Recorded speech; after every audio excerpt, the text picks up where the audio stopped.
Now I know Silver Sable's more of a Spider-Man character, but I think this is the first time that she actually gets to meet Wolverine, which is pretty crazy because I'm like, as soon as I seen this cover, I'm like, man, first Nightcrawler was clapping them cheeks of Silver Sable. Now we might get Wolverine clapping them cheeks. Jesus. And let's talk about Nightcrawler. Like, for him to be so God-fearing, that dude gets around the Marvel Universe just clapping some cheeks. Support this comic book series by visiting your LCS. My name is Doran. This is SEO Comics. We continue our coverage of Wolverine with number 14. Our story starts off in Northwest Canada, where Wolverine is thinking to himself how he has seen a lot of rituals in a lot of different places, but he feels like the Japanese do it best. They tell their dead how things are going. They thank them for what they did when they were here. They burn some incense, and they offer them their favorite snack. Since he's mourning his dead wolf pack that he lost in the first issue, their favorite snack is deer. Hence, why Bambi didn't make it. Now, he's still hurting about what Mastermind did to him, acting like his mother and everything. And then he realizes to himself that he didn't really mourn his mom the first time he lost her. So as he's driving back, he's still thinking about things, about his mom and everything else. And he's not really focusing on what's going on. And then he realizes that he's out of gas. Why? Because the car stops. So he's like, well, technically the woman at the rental car place made me actually get roadside assistance, or she talked me into it. So I could just make a phone call and just wait, and then they'll bring out some gas. But he's like, I'm in the middle of nowhere. That'll take a while. Now I remember passing by a service station a few miles back, so he decides to do things the old-fashioned way, and he starts walking. So an hour later, he gets to the gas station and realizes that he was really zoned out because this gas station is abandoned. He starts looking around and he's like, the whole town's abandoned. But there's a problem because he smells people here. So he busts out them claws. So all of a sudden this skinny dude goes, take him down, and he has a baseball bat.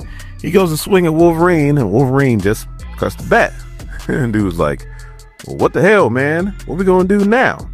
So the girl has a gun and she's like, you need to back off now, mister. Back off or I swear to God. And Wolverine's like, you sure you want to do that, kid? So he's like, you know what? Puts away the claws. He's like, why don't you put down the gun and why don't we just talk? All of a sudden, the skinny dude grabs his hand and is like, nah, why don't we do something a little different? Why don't we eat you? As Wolverine turns around and this dude's eyes are glowing yellow, so obviously he's not human. He starts pulling Wolverine into his body, so they're mutants, and the girl takes off her sunglasses and we see she has no eyes, but she's like, you hear that sound? She's coming. They take off, and then all of a sudden Wolverine is hit right in his chest with a blast. So he gets up with his chest burning. He's like, explosive rounds. Whoever shot that knows exactly what they're doing. And he's like, he figures a sniper and it's coming from the trees. All of a sudden he hears another shot. He gets out the way and he goes, man, that one I saw a mile away. But then all of a sudden all this smoke comes out and he's like, they wanted me to see it coming from a mile away. He says it's hard to track a scent with all this smoke, but he does get a whiff of somebody. And then he sees exactly who it is. Silver Sable. And she's like, I know you. You're the Wolverine. I've been paid handsomely to protect these people, so that's what I'm here to do. So she starts thumping into Wolverine, and he's just taking these shots. He got his claws out, but he decides to put them away because he doesn't want to kill her, because Nightcrawler had to tell this dude that he was clapping her cheeks. So she busts out a shock stick, and he's like, lady, you must know that all that thing is going to do is piss me off. But all of a sudden he just slows down and he stops charging her, because in that smoke there were some tranks that were strong enough to knock out a normal person for days. But because of his healing factor, all it does is give Wolverine a buzz, and he's just looking at her and he is high as a kite. And he goes, just give me a few minutes while this stuff wears off. So a couple of minutes later, Wolverine is fine, and Silver Sable is telling him how a old comrade is paying her to keep these mutants safe that are here. And Wolverine's like, so there's more than just those two? And Sable's like, there's a few families here. They'll call themselves the new Morlocks. So Wolverine's like, we're gonna have to pick up this conversation later because somebody just pulled up to the service station and they're in armored vehicles. And we see it's Department H. Man, winning Canada, boy. So they can hear the leader talking and they're like, we're just here for recon. Hopefully we'll get lucky and we just find some normal human squatters. But if we do run across some mutants, we're not to engage, we're just supposed to cut and run. Got it? And everybody's like, yes sir. So a few moments later, Wolverine got into his outfit quick, like he must just have it on him at all times.